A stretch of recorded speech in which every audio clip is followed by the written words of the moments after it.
2 Timothy. Punta ko na 2 Timothy chapter 3 verses 16. Ito yung pinaka-talata natin. No?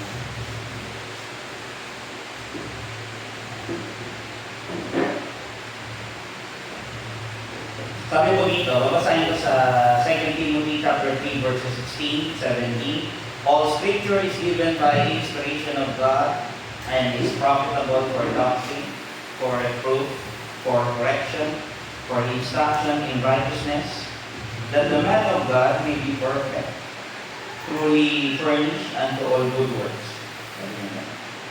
Diba mag-pray tayo? Lord, we thank sa gabi nito. We pray for insight, we pray for blessing, we pray for your presence, we pray for cleansing us here sa mga kasalanan. Father, forgive us kung ano yung mga shortcomings namin, mga kasalanan namin. We sin with our mouth, with our thoughts, with our hands, with our feet, everything sa aming Panginoon. We pray na tawarin niyo po kami. Kami namin pag-asa, pinagdananan po upang maiayos, maitama ang aming relasyon sa inyo. Hindi po sa araw magitang ang aming sarili mga gawa. Mabubuting gawa. Ito ay lagi lamang sa inyong biyaya, dahil sa inyong ginawa sa krus, sa inyong ebanghelyo, sa inyong pag-ibig, doon kami sumasaling Panginoon. Salamat sa inyong anak na siyang nagigita sa amin, sa aming manubos. Salamat sa inyong pag-ibig, salamat sa pagkilos, pagbubukas ng Banal Espiritu ng aming pag-isipan. At higit sa patuloy na pagkilos sa amin, kung makapagpatuloy kami sa kabanalan at sa pagsunod sa inyo. Huwakan niyo po kami, nakan niyo po kami, kami magulos na kasalanan at malayo sa inyo. Samahan niyo po ang bawat isa tonight, mga kapatid na bilang kasama physically, bibigyan din, mga kapatid na kasama namin, and hopefully, ay makasama sa online. Sinibigay na sa online. Give praise, honor, and thanks sa inyo sa gabi nito. And turuan niyo po kami, yung iglesia, at mga anak sa Tuhan Dalangin, sa Panginoon ng Panginoon Kristo. Actually, yung mga binasa ko, may kasama pa yan. Yung 2 Thessalonians, punta tayo doon, 2 Thessalonians, chapter 2, verse 13.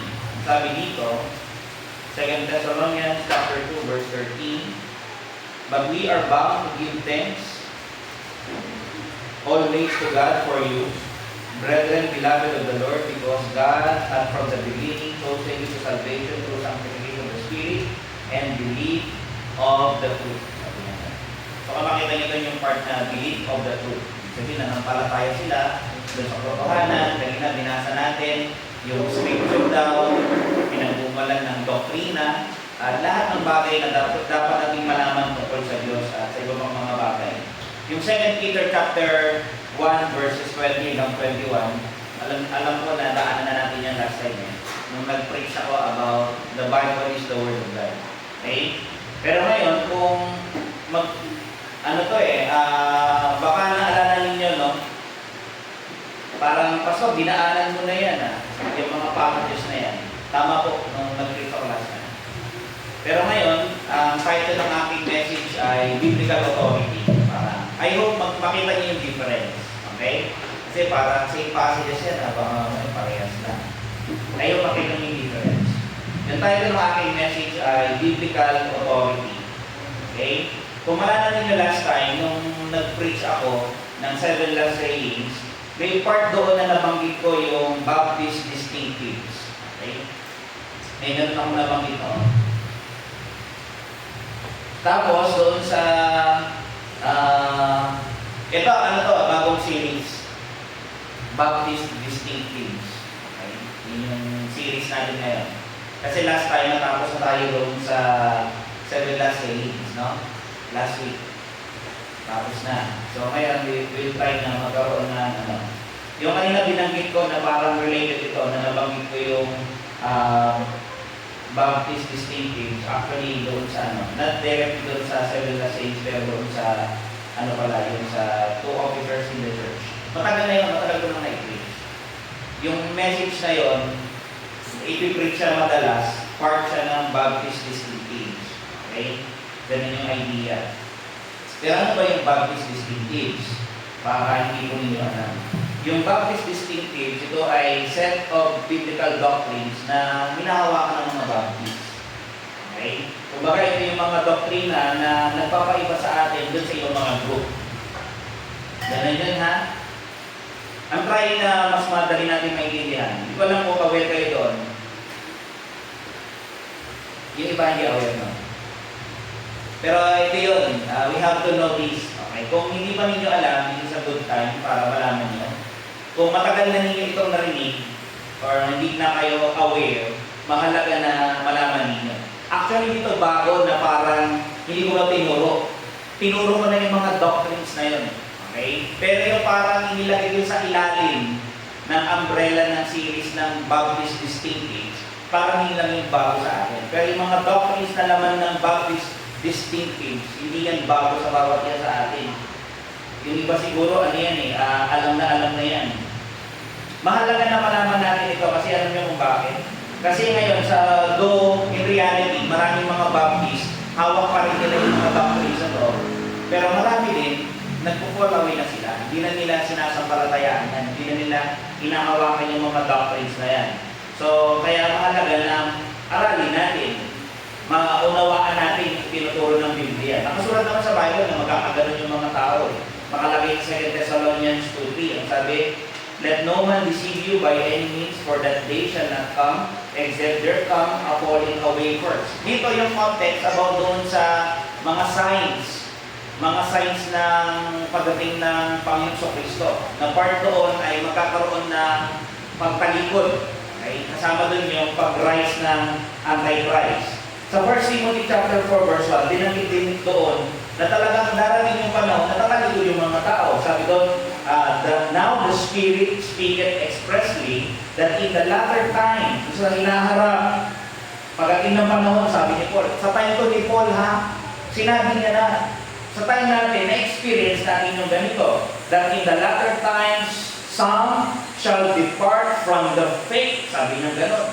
May mga tao doon natalikod sa pananampalataya. Anong pananampalataya yan? Yung written faith. Anong written faith? Dito.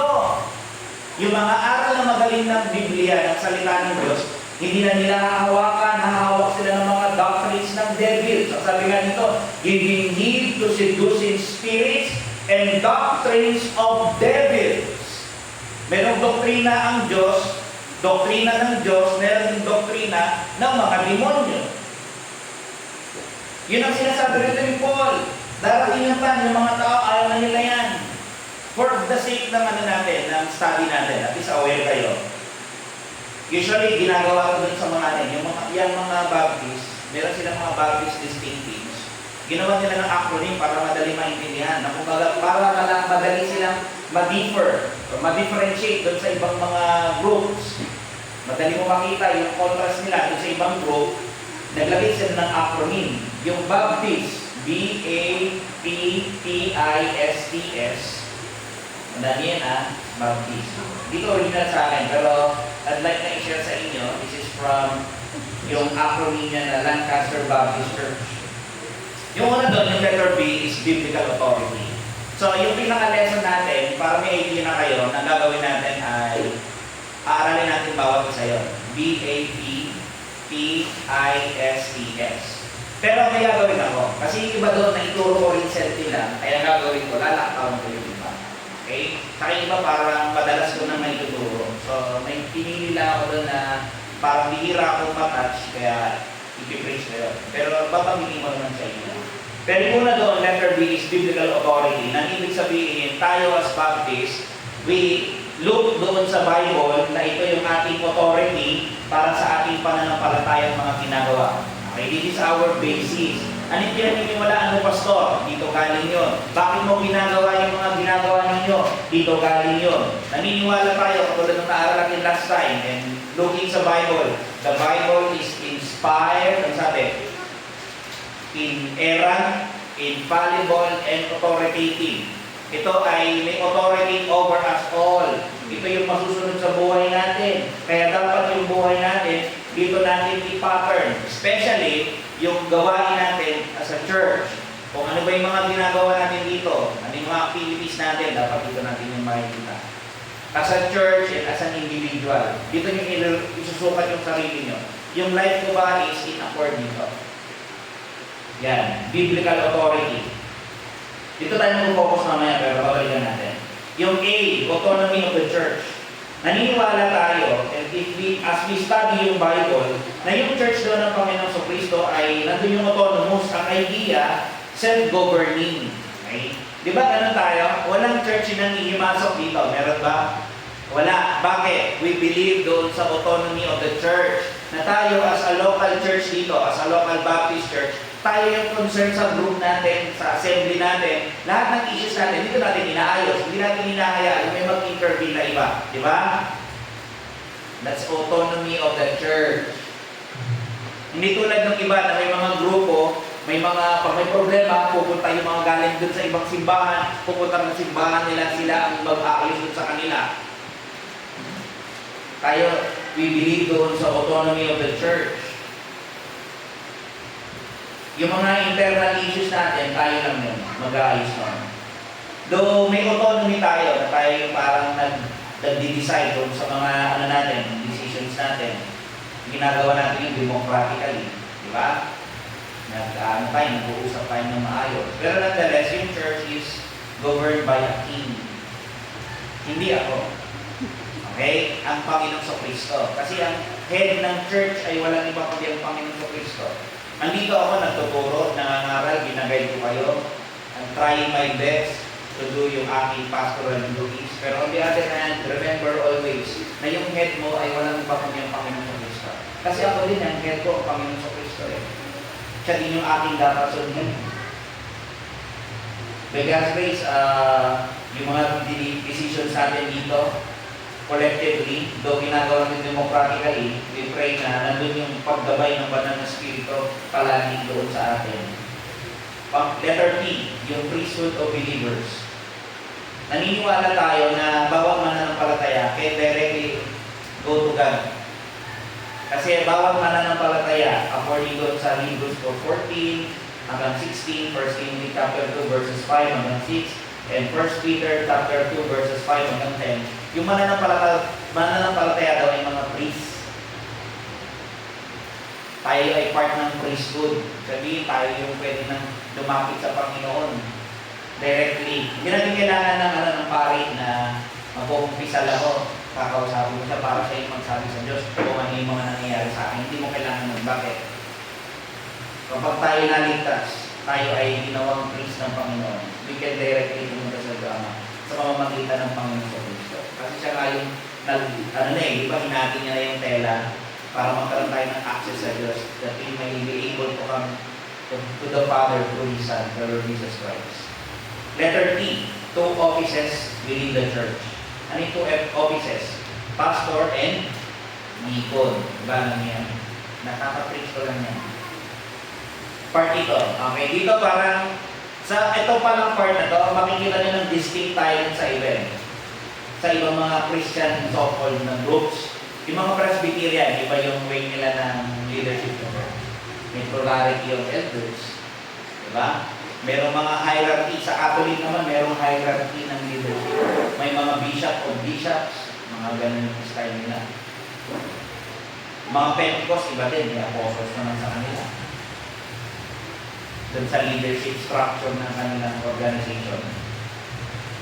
Kaya ito, binanggit ko, Baptist distinctives. Pero itong mga part na ito, minsan hindi siya tinuturo as parang Baptist distinctives. Tinuturo ko siya minsan part ng articles of faith. Or minsan, doctrines of the Bible, simple ganun. Or basics ng Christianity. Parang gano'n. Pero ngayon kasi parang kakaiba yung umbrella. Kasi bakit? Baptist distinctives yung umbrella namin ngayon. Ito yung mga set of doctrines na hinahawakan ng mga Baptist, ng mga mananampalataya. Na I believe ba may makikita niya? Pagdaanan natin. We believe din dun sa I, individual soul liberty. Paano ang individual soul liberty? Sabi dito, I quote, we believe that each person must make a personal decision of repentance and faith in Christ. Dapat kayo personally, yung magpo-profess na nakilala niyo ang Panginoon sa Kristo. And then saka kayo magiging part ng church. Hindi tayo nagbabaptize basta-basta ng mga tao. We wait na magkaroon sila ng credible profession of faith. Inaantay ko kayo, hindi ko kayo minamanipulate. Ito yung sabihin mo sa church para madali ka na makapasok. Walang ganon. We wait dun sa person na maintindihan talaga yung gospel. Diba? Hindi tayo naglalagay ng mga sinner's prayer, mga altar call dito. Hindi, we wait upon God's mighty work dun sa puso ng tao. Na habang nagtatagal siya rito na nakikinig ng Word of God, yung Word of God ay nag-penetrate dun sa heart niya. Pinapalambot na yung puso niya. Binabasa mo na yung puso niya. Ganun yung inaantay natin. Ang tungkulin natin, ang tungkulin ko, is to faithfully minister yung Word of God. Nahayaan natin siya. Na ang Diyos ang gumawa sa kanya. Ginagay natin, oo. Pero to manipulate, sa dito na bilang ginagawa. S. Tama ko? S. Yung unang S, separation of church and state. Na, bagaman we follow yung mga law, halimbawa, pag may mga clean up drive sa barangay natin as citizen, sumusunod tayo. Pero in regard doon sa religious matters natin, separate pa rin tayo. Okay? We believe doon sa separation ng state and tayo as a church. Okay? Ginagawa natin kung ano yung sinabi ng Panginoon sa atin. We do our best na magkaroon ng peace ng community, ng peace doon sa community natin, i-obey natin ng Panginoon. Pero yung government, kapag nagsabi sila ng hindi ayon sa Word of God, hindi natin sinusunod yun. Kasi nga, we believe doon sa separation of church and state. Okay? Lalo na kung ano, may mga inutos sila na contradicting sa Bible, of course, hindi natin i-obey. Pero as long as na okay sila, then okay lang tayo. Two ordinances ulit. Baptism and Lord's Table. Ito, alam nyo na ito. Okay? Para sa online, I-preach din ito eh. I think, if I'm not mistaken, sila Brother Ruben lagi. I-preach nila ito. Yung, I think si Brother Carlo yung say, yung baptism sa kayong communion. Bibili dun sa close, with D. Close. C-L-O-S-E-D. Na ano, kung sino lang yung member, sila mapapartake dito. Kaya na yung ginagawa natin. Hindi pwede yung, Pastor, pwede ba yung ibang Baptist church dyan? Hindi pwede. Yung iba ang ginagawa, ano? Yung iba naman, open communion. Tulad ng Catholic. Kung saan ka napadpad, nahilig mo mamasyal, nakarating ka doon, o sakto linggo, pwede ka na doon. Ganun ang ginagawa. Kasi nga, open communion. Ganun ang ginagawa.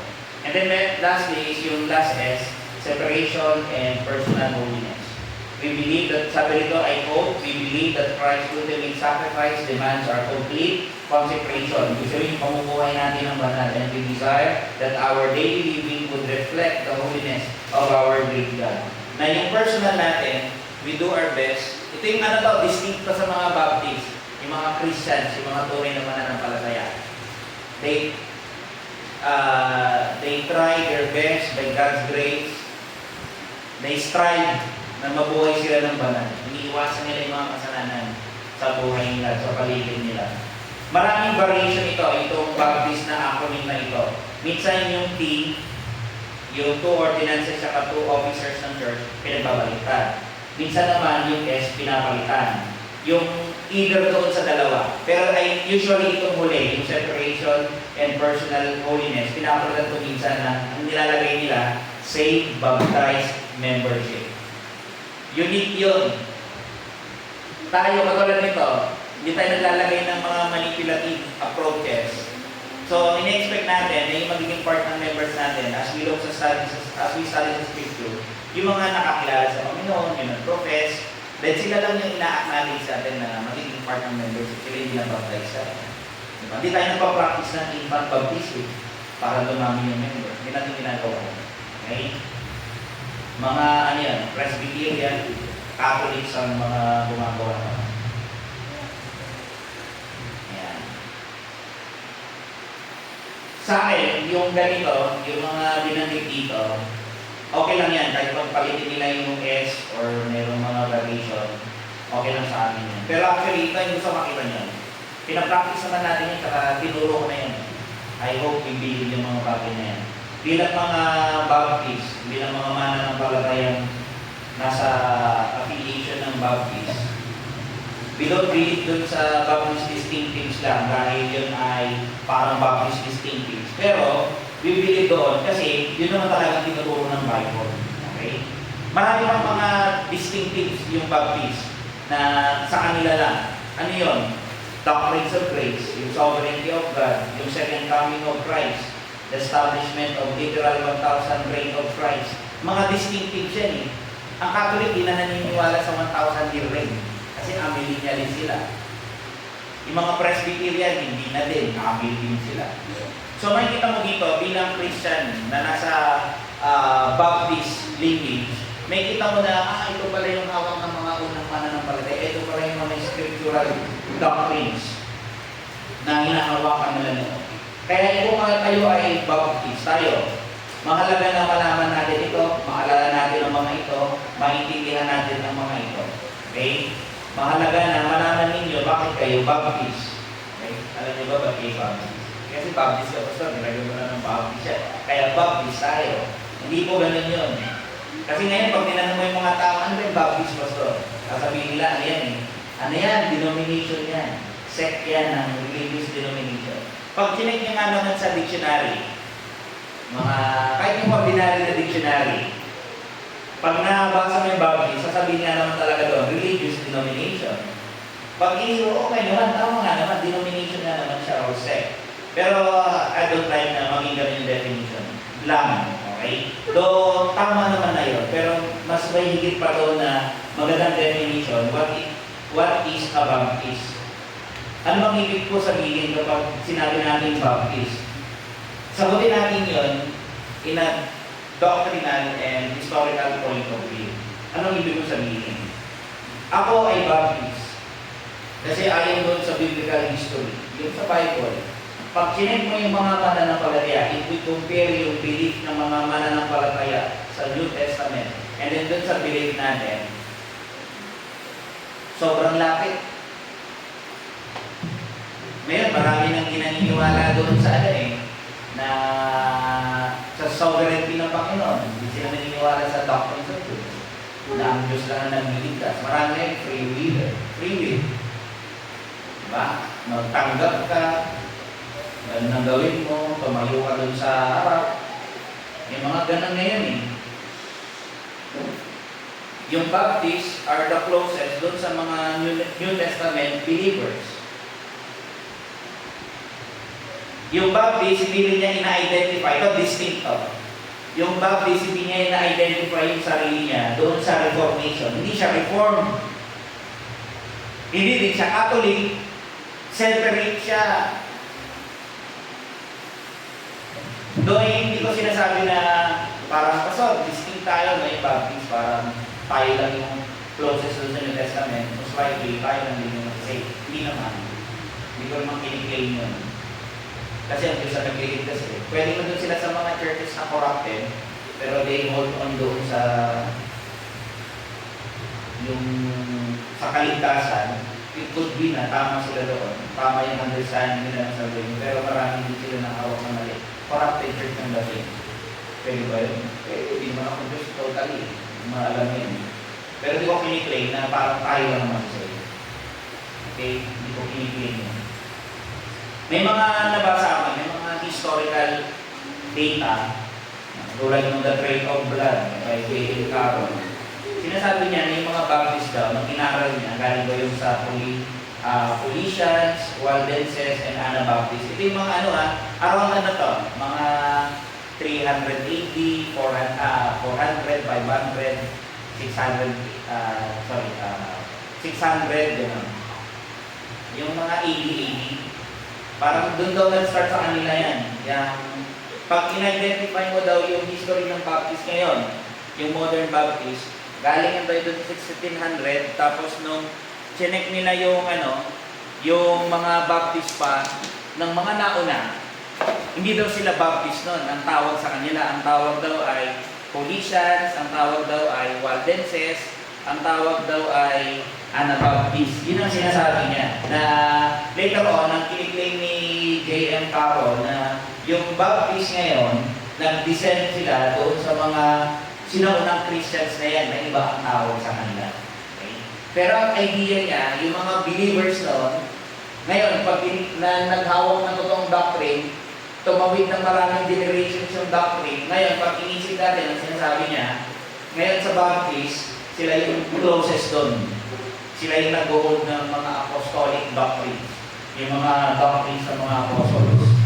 Okay? Yan ang sinasabi niya.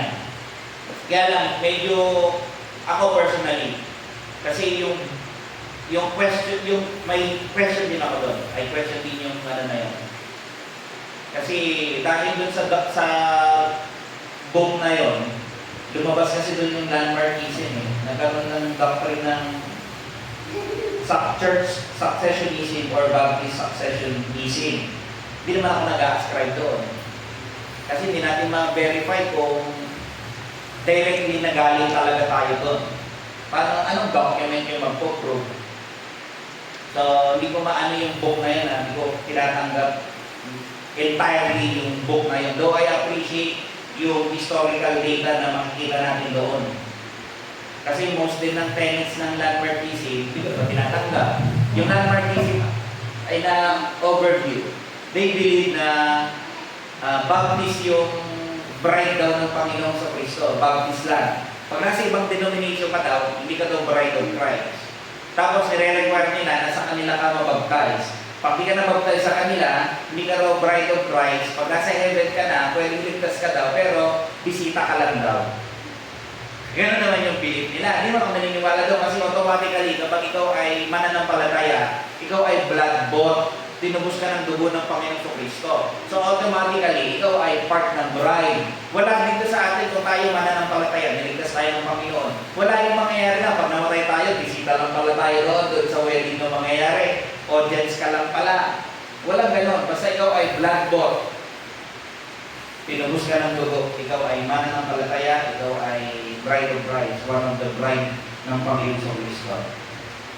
Hindi ko sinasabi na baptist ako dahil dun sa data na yun o dun sa trait of blood na yun. Hindi. Yung nga sabihin ko, I am a Baptist because our doctrines are the closest to the faith and practice of the apostles that were handed to us by faithful ministers. Alam nyo, yung doctrine na totoo through faithful ministers and by God's grace, tumawid yun all throughout ages. Hindi sabi ng, diba, naalala niyo yung sinabi ng Panginoon? Sabi niya, ano yung pangako niya? Even the gates of hell, upon this rock, I will build my church, and even the gates of hell shall not prevail against it. Hindi daw mananaig yung mga kasamaan ng kaaway o ng hell doon sa church ng Panginoon sa Kristo. Kahit alam niyo, di ba nagset ako niya sa group, yung bodies, yun ay way para i-extinguish ang church. All throughout ages, pag-aralin niyo yung persecution ng mga Christians, makikita nyo maraming ways, mga schemes para ma-eradicate yung mga Christians. Pinapakain sila sa leon, pinapatay sila, sinusunog sila ng buhay, para lang matigil yung Christianity, para matigil na yung pag-preach about Christ. Ganyan ang mga nangyari. Pero nakakatuwa kasi yung doctrine sa Panginoon sa Kristo, through by God's grace and through faithful men na nangangaral talaga ng Word of God, na nandun yung commitment nila, ipinangaral nila yun. Kaya nakarating din sa atin. This is my goal as well, and prayer ko as a pastor, as your pastor. Naalala ko si Pastor Terry, yung pastor namin na namatay na Amerikano noon. Nakikita ko sa kanya, he did his best na magturo siya ng totoo. Pag nangangaral siya, expository yung preaching niya. Yung ginagawa ko dito pag Sunday, every Friday, the way yung preaching ko, the way I open yung Word of God, yan ka mag-preach. Kasi haba rin. Diba? Ganun kahaba din. 50, 45, 40, minsan 1 hour, minsan lagpas ng 1 hour, konti. Pero minsan tumatagal ng 110, 115, walang ganon. Mga less than na doon madalas. Ganon siya. Naalala ko siya eh. Kasi he tried his best na ituro sa amin yung mga biblical doctrines. Na maging, doon yung commitment, ay kita ko doon yung commitment niya eh, na maging totoo doon sa itinuturo niya. Kahit yung mga most ng kanyang mga kaibigan, yung mga kaibigan siya doon eh, mga taga-Bulacan, Nag-iba yung doctrine, nag-preterist sila eh. Di ba lang aware kayo? Yung preterism, ito yung theology na yung mga prophecies ng end times, katulad ng tribulation, antichrist, second coming, na fulfill na daw ng AD 70. Nag-second coming na daw ng AD 70. Meron silang mga doctrinal proof. Gagamitin din nila yung Bible, itong explanation nila. Pero hindi niya tinanggap yun, yung pastor namin, si Pastor Pedro. Nakita ko rin yung commitment niya na kahit yung mga kaibigan niya, buong Bulacan niya, halos nang palit sila na ito yung niyakap nilang doctrine. Pero siya hindi siya natinag doon. Tatay niya nga, ganun eh. Hindi niya tinanggap eh. Tatay niya yun, at mga kaibigan.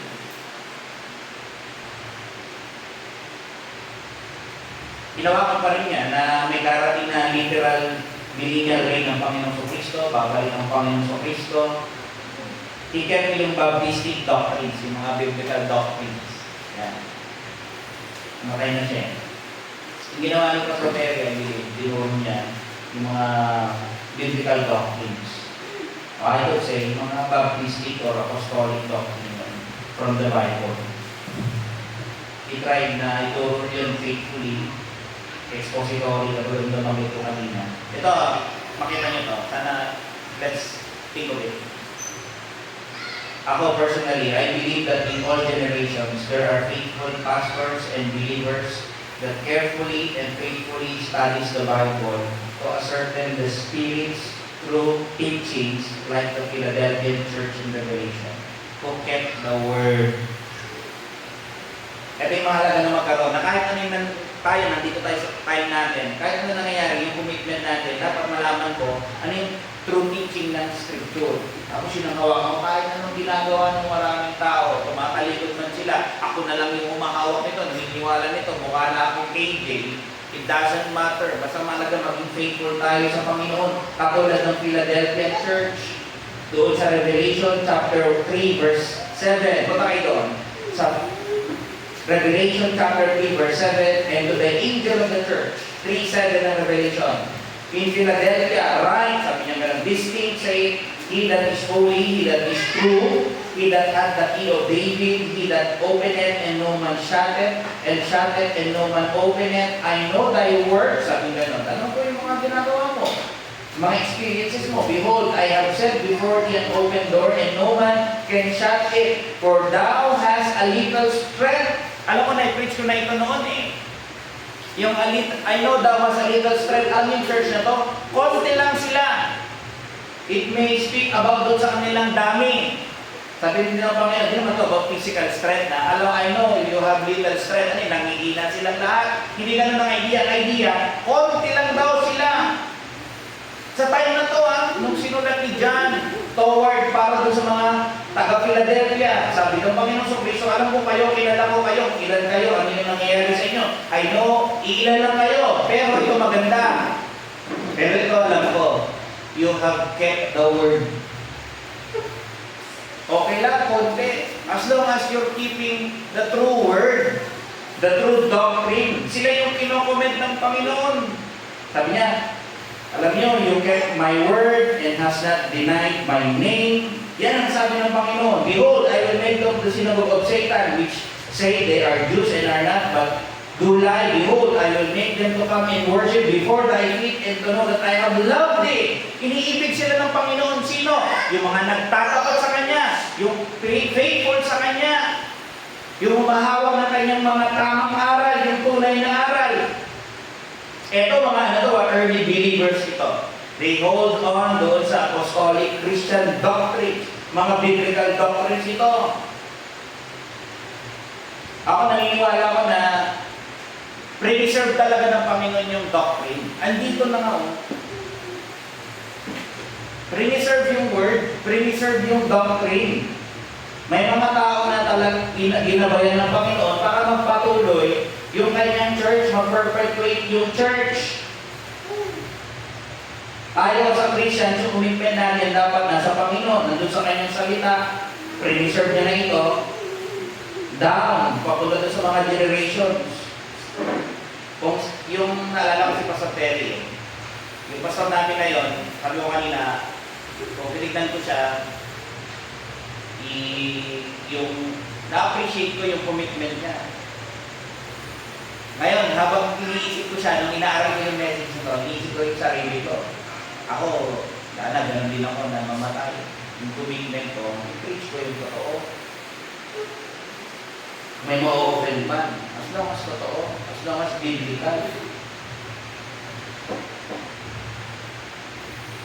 Kaya I believe yung doctrine sa Panginoon sa Kristo ay ng perfect way na preserve all throughout generations. Kahit dumating yung time na sinubok sila ng apoy, andun yung mga persecution. May mga ganito kasi sinasabi. Yung mga reformers, kung aaralin yung history, yung mga reformers, yung mga nauna, sila John Calvin, sila Martin Luther, they claim na nawala daw yung doctrine. Tapos na-rediscover na lang daw nila ulit. Around 1600s. I don't think so. Kasi ang sabi ng Panginoon, upon this rock I will build my church and even the gates of hell shall not prevail against it. Ibig sabihin, mula nung itinatag yung church, walang pagkakataon na huminto o na parang naputol yung line ng mga mananampalataya na walang humawak ng tamang doktrina. Parang 10 years, merong 500 years na walang humawak ng tamang doktrina. Walang ganon. Tuloy-tuloy yun. Sabi ng Panginoon even the gates of hell shall not prevail against it. Ang ibig sabihin, kahit ano mga strategy, mga plano ng kaaway yung ginawa nila, yung pangako ng Panginoon, tutuparin niya, tinupad niya, protectionan niya yun. Kahit nandun yung mga persecutions or corruptions. Kasi yung mga totoo naman, kahit nung time ni Apostle Paul, may mga kausap si Paul ng mga churches na minsan pinapasok ng wrong teaching. Kino-combat ni Apostle Paul yun. Para ma-preserve sila sa totoo. Kung anong tinuro ko sa inyo, sabi ni Paul, hawakan niyo yan. Tapos ipapasa niyo lang din yan. Pasa-pasa. Kaya yung mga bawat isa dito, mga kapatid, be diligent student ng Word. Yung mga tinuturo ko dito, isipin nyo talaga. Sampalatayaan nyo, hawakan nyo, paniwalaan ninyo. Pag namatay ako, itutuloy nyo yun. Naalala ko yung teaching dito ni Pastora, na preach yan about doon sa ganito. Aralin natin ulit yung tinuro niya doon sa ganitong passage. I-check natin. Kasi may narinig tayong bago, parang hindi na yun ang tinuro, bakit natin pinapakinggan na yan? Dapat ganun kayo. Andun yung commitment nyo rin na ganun. Andun yung persecutions, andun din yung corruptions. Pero alam nyo, yung doctrines ng Panginoon, yung truth prevailed. Yung truth flourished. Nagpatuloy, umabot pa rin. Nakarating sa time natin. Kaya ngayon sa history ng Philippines, di ba nakarating yung mga Americans dito? Bagaman sinakot tayo ng Americans, pero kasama na talaga yung nangyari. Nakapasok yung mga Baptistic doctrines. Pero huwag na po pasalarin pwede pumasok yung mga ibang mga group ng Amerikano, yung mga Mormons, mga JW, 1800 lang, mga cult yan wrong.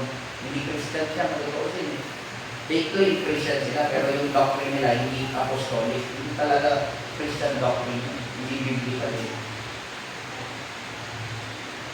Pero yung lesson natin, yung biblical authority, mahalaga na maintindihan natin na tayo, bilang mananampalataya, we believe na yung Bible is our authority for faith and practice. Okay? Isa ito sa dahilan bakit yung tayo ay apostolic or biblical or baptistic yung ating doctrine. Kasi we believe na yung Bible, ito yung authority, ito yung source ng belief natin. Hindi kayo pwede mag-invent ang mga kapatid. Kahit ako. Kahit yung sinasabi ko dito, itinip ninyo, tama ba yan? Yung Bible is the Word of God. Step nyo dyan. The Bible is our source ng doctrine. Dito natin makukuha. Sabi nga, 2 Timothy 3:16 all scripture is given by inspiration of God and is profitable for doctrine. Anong ibig sabihin nun? Ang ganda nung nabasa ko rin ng komentary. Ang sabi ni John Gill, isa siyang Baptist.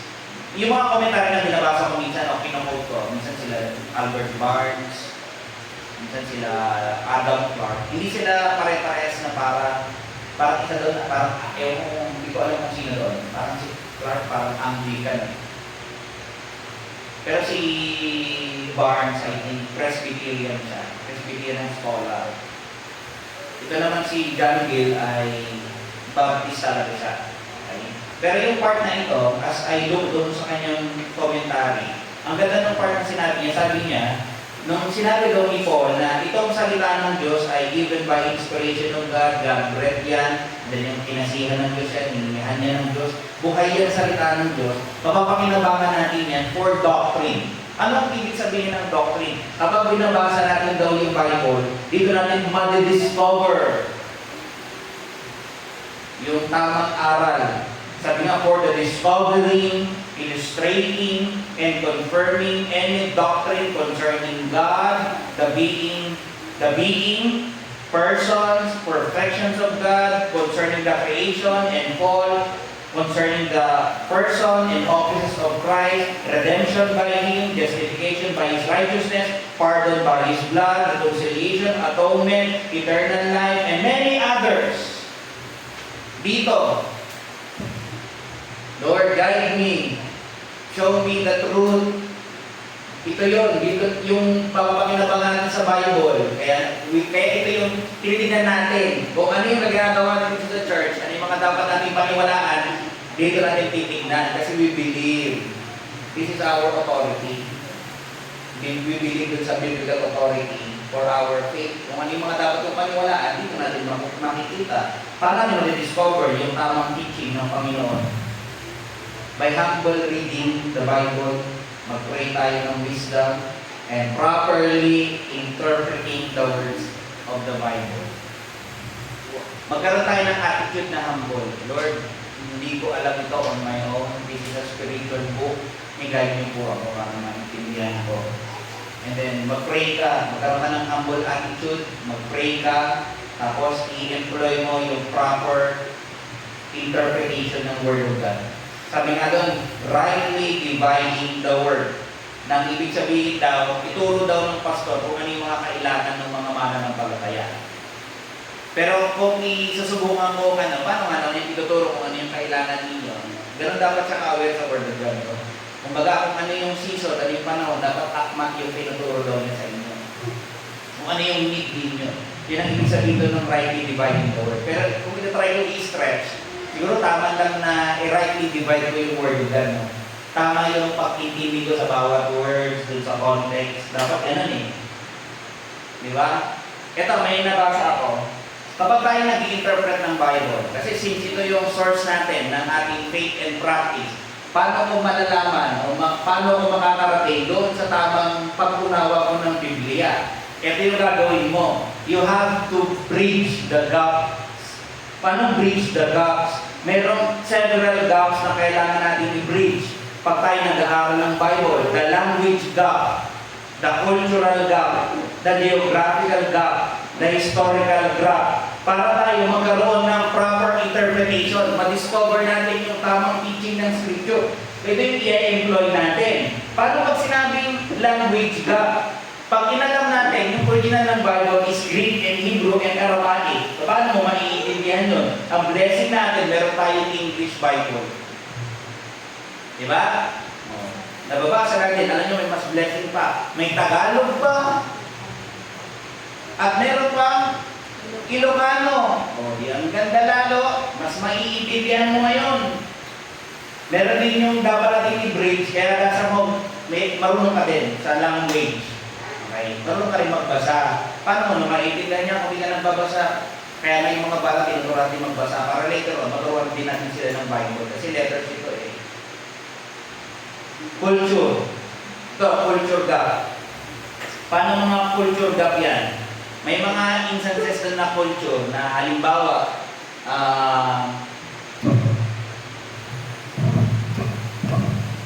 yung mga babae na nagsusuot ng halimbawa, yung foot washing. Pag pumasok ka sa bahay nila doon, meron daw doon planggana sa may pintuan, saka may servant na huhugasan yung paang nila. Sabi nila, bakit ano bang culture nila noon? Sasabihin nyo lang gano'n. Bakit sila nag-ano? Kasi wala naman sila sapatos. Nakasandals, di ba? Para nakachinelas. Meron pa yung geographical.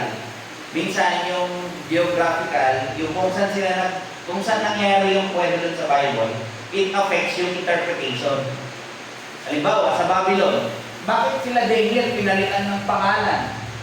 Kasi nga, yung mga tao doon, taga-Babylon, yung mga pangalan na pinalit sa kanila, na originally related kay Jehovah, kay Yahweh, sa God of Israel, later on, pinalitan nila ng mga pangalan na related dun sa mga Diyos-Diyosan nila, doon sa lugar nila sa Babylon. Ganon na nangyari kila Daniel. So, i-employ mo yun. Aalamin mo yung geographical ano nila noon. Okay? I-bridge mo yung gap na yan. Hindi ka pwede basta mag-interpret. Tingin ko, ito yan eh. Hindi. Sundin mo to. I-bridge mo yung mga gaps. Merong language gap, cultural gap, geographical, and meron din historical gap. Kailangan i-check mo din ito. May mga tools para magawa mo to. Okay? May mga Bible dictionary. O kaya maghanap kayo. How do early mga ganito,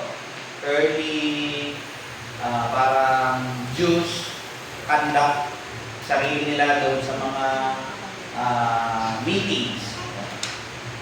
Nag-worship sa synagogues, ano yung mga ginagawa. Doon makikita mo rin yung mga historical nila, mga geographical at mga culture nila para maging aware tayo.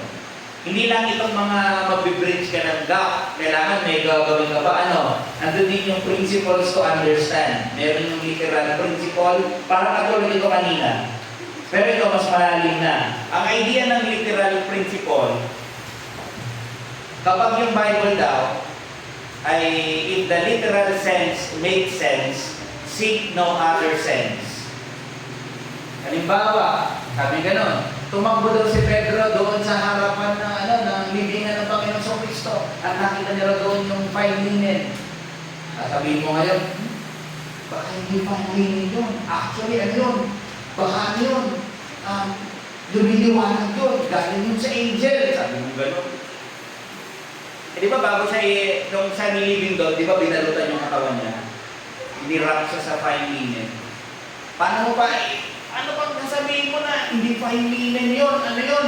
Baka polyester yun, ang klase ng tela natin ngayon. Sabi mo gano'n.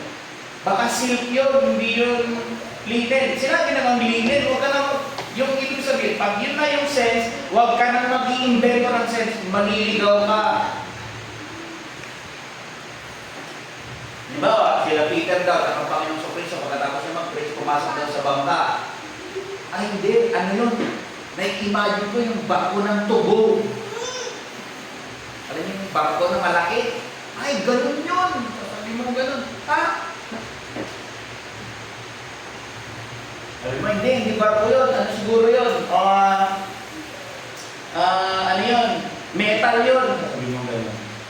Doon, papasok mo na yun yung cultural at historical. Check mo, may metal na ba doon? May fabrication na ba doon? Nag-welding na ba doon? Eh, syempre hindi. So, ang natin, made of wood. So, literal yung nabangka na made of wood. Ganun mo siya titignan. Okay? Minsan yung mga bagay na hindi naman na kailangan na i-elaborate mo na masyadong kasi hindi naman yung point ng passage. Kaya pag nag-aaral ng passage, haharapin mo yung key passage para malaman mo yung key teaching doon sa context. Meron din yung historical principle. Sabi doon, this means that we interpret its historical context. We must ask what the text meant to the people to whom it was first written. Ito, alam niyo yung historical principle? Noon daw, kapag nalala niyo si Boaz kaka si Ruth, pakakasalan na ni Boaz si Ruth, pero hindi basta pwedeng ganon. Meron daw unang kin, kamag-anak na mas malapit kaysa kay Boaz na dapat daw kasawayin si Ruth. Kaya lang, para daw mag-decline siya, ang ginagawa nilang proof noon, nagbibigay ng tsinelas. Paaralin yung history nila. Ano yun? Bakit nga ganoon? Sa history pala nila, dumating yung time na yung culture nila noon, para ipakita na dinedecline nila yung right nila, binibigay daw ng tao yung kanyang tsinelas. Ang symbolism yun, ang ibig daw sabihin, wini-win ko na yung right ko. Sige, ikaw na lang ang tumubos kay Ruth. Ganun daw yun. Binigay yung tsinelas, baka mabasa mo, binigay daw yung tsinelas sa ano? Ano yun? Baka may bago siyang tsinelas. With matang tibaro, Rambo, sabi niya gano'n. Hindi. May ano siya, you have to know yung ano, meaning. Sa historical nila tapos sa culture na magkakakunik lahat na yan.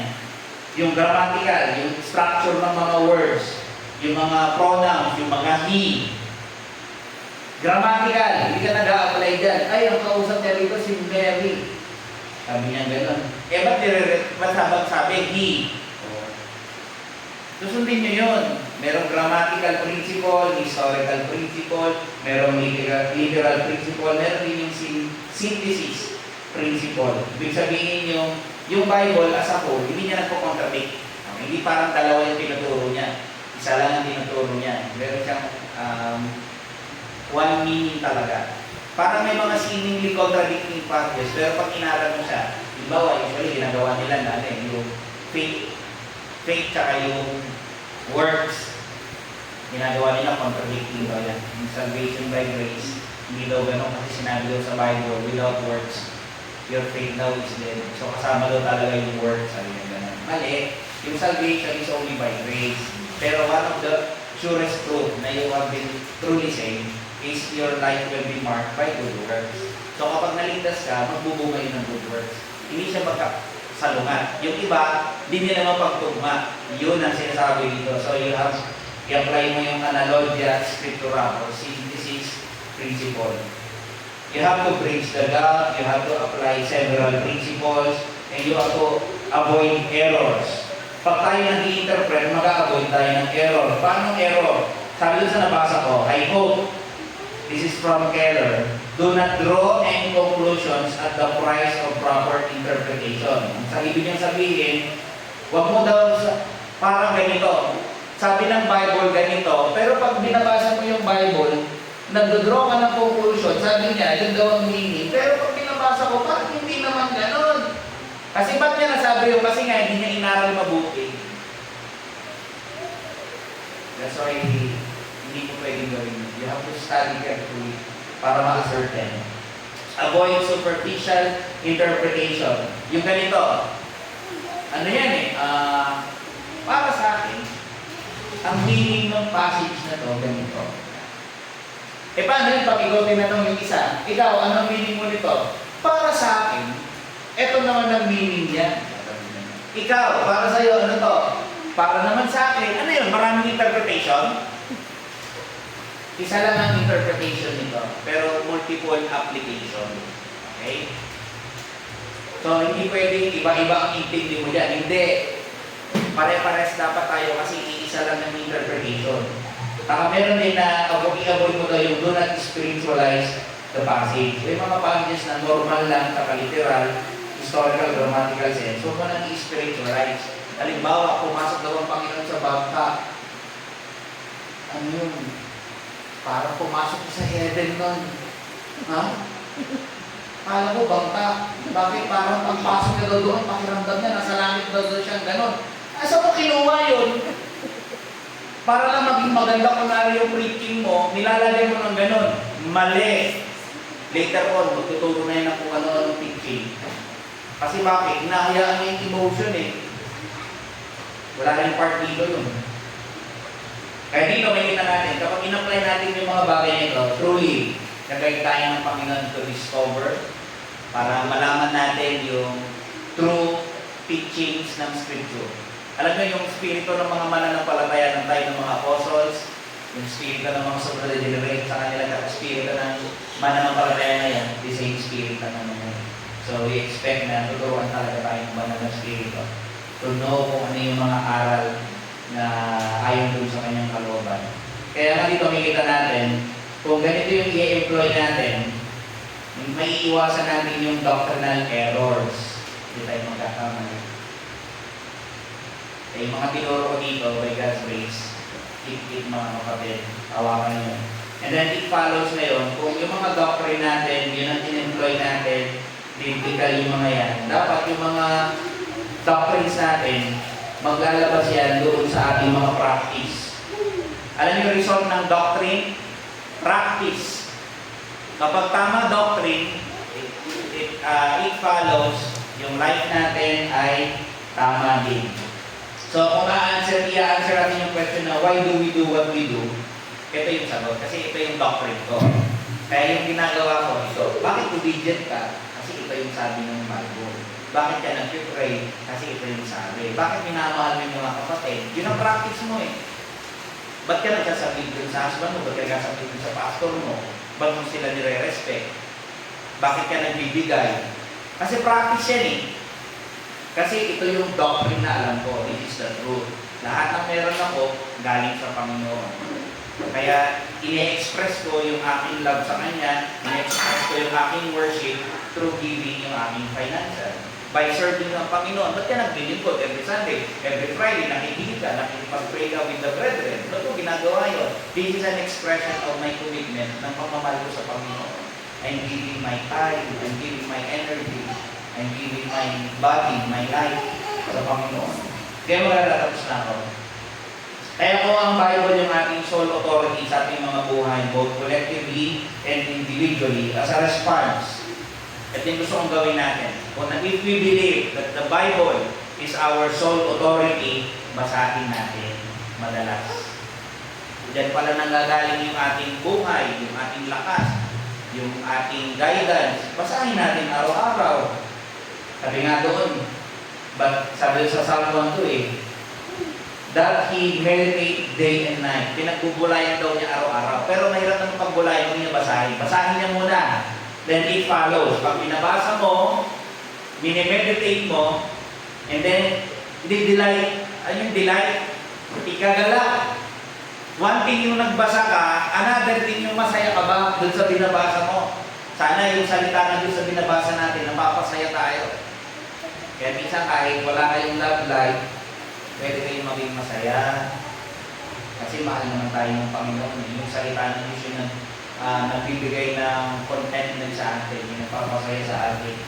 Kaya basa ko yung Bible is our authority, the source of our faith and our practice. Dapat basahin natin, meditate natin, let's delight in it, let's study it, let's love it. Mahalin natin yung Word of God. Sabi ng Psalm 119:97, oh, how love I thy law. Sabi niya, Lord, mahal ko yung utos mo, yung mga batas mo. Kaya sampalataya, hindi lang natin mahalin yan, sampalatayahan natin, sundin natin, ito natin sa iba, and at the same time, i-defend natin. Alam mo yung i-defend? Protection na natin, ipagtanggol din natin. May mga tao na kumbaga, ina-attack nila yung mga doctrines na-attack nila yung doctrines ng Scripture. Pag ina-attack nila yung doctrines ng Scripture, dapat tayo mananampalataya. As we are aware doon sa true teaching ng Scripture, tayo dapat, ipagtanggol natin, i-defend natin, i-explain natin sa kanila. And lastly, habang ginawa natin lahat yan, ito yung pinakahuli. Good, dinedefend mo, pero ito yung huli. You keep it till the end. Hawakan mo. Kasi alam sabi ni Paul nung sa last ng kanyang life, sabi niya, I have kept the faith. Sabi ni Paul hanggang ending. Ito yung response natin sa Word of God. Alam nyo, habang iniisip ko ito, hindi ko mapigilan na, alam ko, the Bible is yung biblical authority. The Bible is yung authority sa atin for our faith and practice. So, we will respond sa Bible, towards the Bible, ng mga bagay na ito. Pero on the other hand, dahil ang Bible ay galing sa Diyos, it's good na mag-respond din tayo sa Diyos. Ano yung response natin dun sa Diyos? Ang response natin sa Diyos ay, as we know more yung kanyang doctrine, yung mga aral ng Diyos, alam nyo, kapag naiintindihan natin ito, lalo kayong sasamba. Kung babasa kayo, naiintindihan ninyo, oh Lord, ito pala yung teaching mo, Lord. I worship you. I thank you. Lalo akong natututo na mahalin kita na lalo. Lalo akong nagkakaroon ng dahilan para mahalin ka. Lalo akong na-encourage na lumapit sa iyo at manalangin sa iyo. And I pray, lumago pa ako lalo sa iyo. Diba? Sa pagkakilala ko sa iyo. Kaya, as a born-again Christian, pwede ka na tawagan. Ano kayo po? Baptist. Born-again Baptist. Christian Baptist. Pwede ka na. The Bible is our sole authority for our faith and practice. So, ito yung muna natin dun sa Baptist distinctives. What made us differ dun sa ibang mga groups? Ano yung mga doctrines na hawak natin? Biblical. So, nilagyan ko na ng umbrella as biblical distinctives. Pero nonetheless, this is biblical doctrines, or this is also yung ating articles of faith. Yung mga set of doctrines na biblical na hawak natin. Naituro ko na ito mga kapatid. Para siguro ng biblical. Pero let's go ahead and pray. Lord, next araw na ito, we give praise, thanks, and honor and glory sa inyo. Thank you sa lahat. And may we apply these things sa aming mga buhay pa na. Christ, I pray. Sige po.